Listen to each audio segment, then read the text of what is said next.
Have you ever stopped to think that humans, even though they are biologically slower than many animals, dominate the planet? Well, they do. While a cheetah runs at 120 kilometers per hour, we can barely go faster than 5 kilometers per hour walking. But here's a curious fact. We don't win with speed. We win with strategy.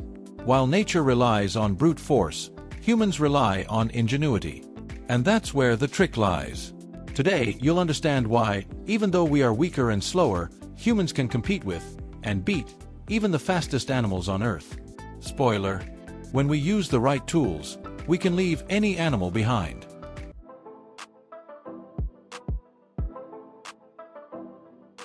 The scene is simple. James walks calmly at 5 kilometers per hour, while the nature around him pulses at surprising speeds.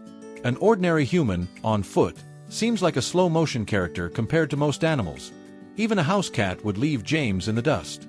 But therein lies the curiosity. Despite being slow, humans won the evolutionary race, not with their legs, but with their brains. And that changes everything. This contrast raises a powerful question. Why, despite being biologically slow, do we dominate the planet? The answer lies in our ability to create tools, imagine solutions, and adapt the world to our pace. Humans are the only ones who, when faced with a disadvantage, invent an advantage. If they don't run, they calculate. If they don't reach it, they build it. It's a kind of genius that's worth more than any muscle, and this is a curiosity that few stop to think about. So when we see James outpacing insects and invertebrates with just his stride, we realize how the weak can become the strongest with a little ingenuity. If you walk slowly but think quickly, you already have an advantage. Want a practical example? Start by noticing where you tend to waste time in your day. Sometimes, swapping 30 minutes of social media for 30 minutes of practical reading, like Daniel Kahneman's Thinking, Fast and Slow, puts you ahead of many people who are always in a rush, but with no direction. And speaking of slow, there are some animals out there who take it to the extreme. While humans can still make progress by walking, certain animals live in a true pause mode. Sloths, for example, walk at an impressive 1.2 kilometers per hour, and that's when they're in a hurry. And giant tortoises? I don't even need to mention them. At about 0.5 kilometers per hour, they look like characters who forgot to press the play button. But the curious thing is that, even at this slow pace, they have survived for millions of years. What do they know that we don't? Here comes a point that many people underestimate. Speed is not always synonymous with advantage. These slow animals have developed another way to succeed in life: persistence. While the world spins frantically, they consistently keep up the pace. And nature, wise as it is, proves that those who live slowly can, in fact, live better. The longevity of tortoises, for example, is a great example of this. Many of them live more than 100 years, and it's no coincidence. For those of us living in a fast-paced world, this curiosity provides a powerful reminder. Sometimes, slowing down is exactly what you need to last longer, make better decisions, and even notice things that others miss. Instead of trying to rush all the time, how about choosing where it's worth rushing? Laziness doesn't rush anything, and, honestly, maybe it's right. But when it comes to rushing, there's a part of this story where things really do speed up. Now the game starts to heat up. James decides to put on some sneakers and pick up the pace. And isn't he a cool guy? With top speeds of 15 miles per hour, he can outrun rats, outrun slithering snakes, and even outrun some fast-moving spiders. It's an interesting fact. Humans, with physical fitness and focus, can give even some creatures born to run away a hard time. But then the six-lined lizard shows up and shatters the illusion. Small, light, and incredibly agile, it reaches speeds that leave even professional athletes speechless. A little creature that barely appears in documentaries, but on the track, it looks like a rocket with scales. And this teaches us something valuable. Sometimes the biggest competitors aren't the most visible. They're there, silently, waiting for their moment to strike, or, in this case, to run. This competition sheds light on how we face challenges. The problem isn't being outdone, the problem is not knowing by whom. In real life, you might be chasing something, without realizing that the lizard is already ahead. The trick here: analyze the scenario carefully. Be clear about your opponents, your own limits, and when it's worth pushing yourself. Because if you're relying on your legs alone, The competition is just beginning, and the next advantage will come on two wheels. As soon as James got on his bike, the game changed completely. In an instant, he left bears, wolves, and even horses behind. With an average speed of 64 kilometers per hour, cycling became a true secret weapon. This demonstrates an impressive curiosity. When humans use tools, they change the rules of the game. Literally. And the bicycle is one of the best examples of this: simple, efficient, and revolutionary. But of course, not everything is rosy. Even with all this momentum, James still feeds on the dust of some wild animals. Hares, for example, sprint at over 70 kilometers per hour. And big cats, oh, they don't play around. Lions, tigers, and cheetahs turn the savannah into a Formula One track. And that's when we realize, no matter how much we improve, there will always be something, or someone, faster. And that's okay. The secret, therefore, is to recognize where our creations put us ahead and where we still need to improve. The bicycle, in this case, represents the power of optimization. What can you build to expand your capabilities today? It could be a time management app, a focused study system, or even learning how to use AI to power projects. Because the true human advantage isn't just in strength, it's in turning ideas into solutions. And when those ideas gain momentum, that's when things really start to move forward. We've reached a point where James doesn't need to sweat anymore. He just steps on the gas and off he goes at over 750 miles per hour with the help of jets and race cars. Now, no animal on Earth is a match for him. There's no lion, horse, cheetah, or lizard rocket that can compete with this monstrous engineering evolution.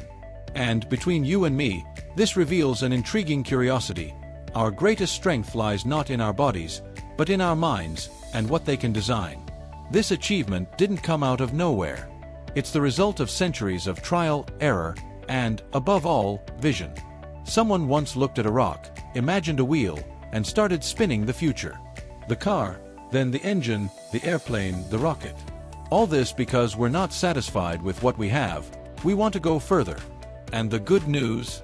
This kind of mindset is still possible today. Yes, even if you don't fly a jet. Want a practical example?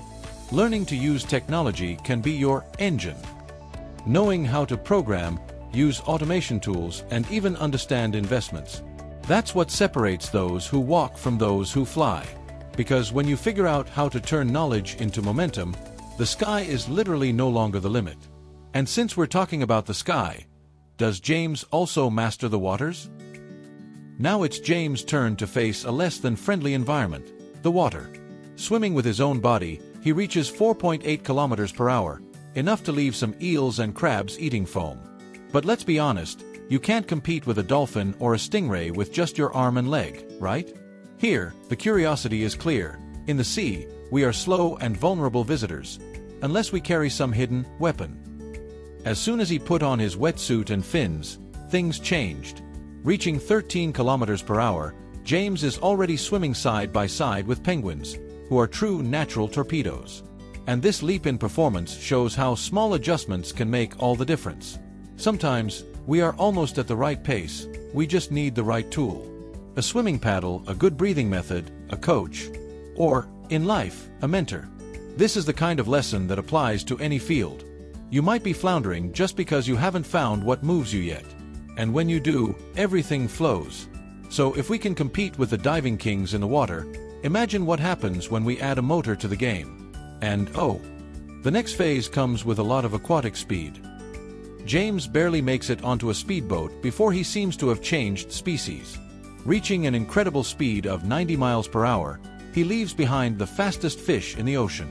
The sailfish, at 68 miles per hour, and the marlin, at up to 50 miles per hour, don't stand a chance. And the funny thing is that these animals are designed by nature to do this. But humans, well, humans invented the engine. And that completely changes the game. Later, even after slowing down to a comfortable cruising speed of 35 miles per hour, James still remains far ahead of most sea creatures.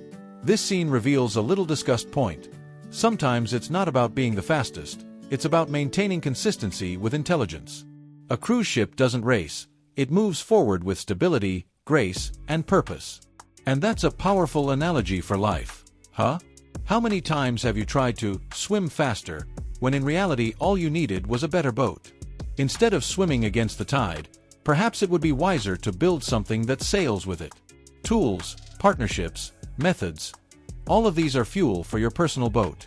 And if we are already unbeatable on the water with the right machines, imagine when we decide to fly. We've reached the territory where imagination becomes reality, the skies. First, James rents a jet and reaches 65 miles per hour. Soon after, he takes a small plane and reaches 124 miles per hour. Sensational, right? But then the Peregrine Falcon enters the scene, that feathered missile, which, in free fall, reaches an absurd 244 miles per hour. The curiosity here is shocking.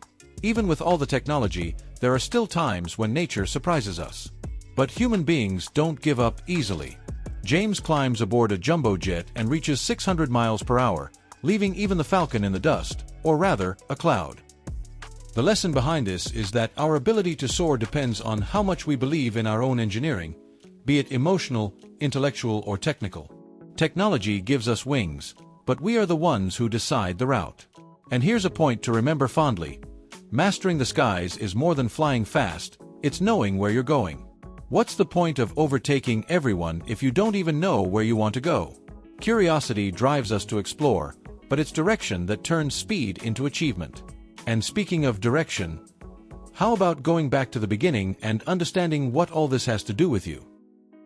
After all this, tell me, are you going to keep trying to win by force alone, or are you going to use curiosity and strategy to your advantage? Humans are not the fastest, but they are the only ones who create their own path, and that changes everything. Think about it. What tool can you use today to accelerate your results? What are you missing to take that step? Comment below what surprised you the most. And, of course, subscribe to the channel and turn on notifications to continue learning with us.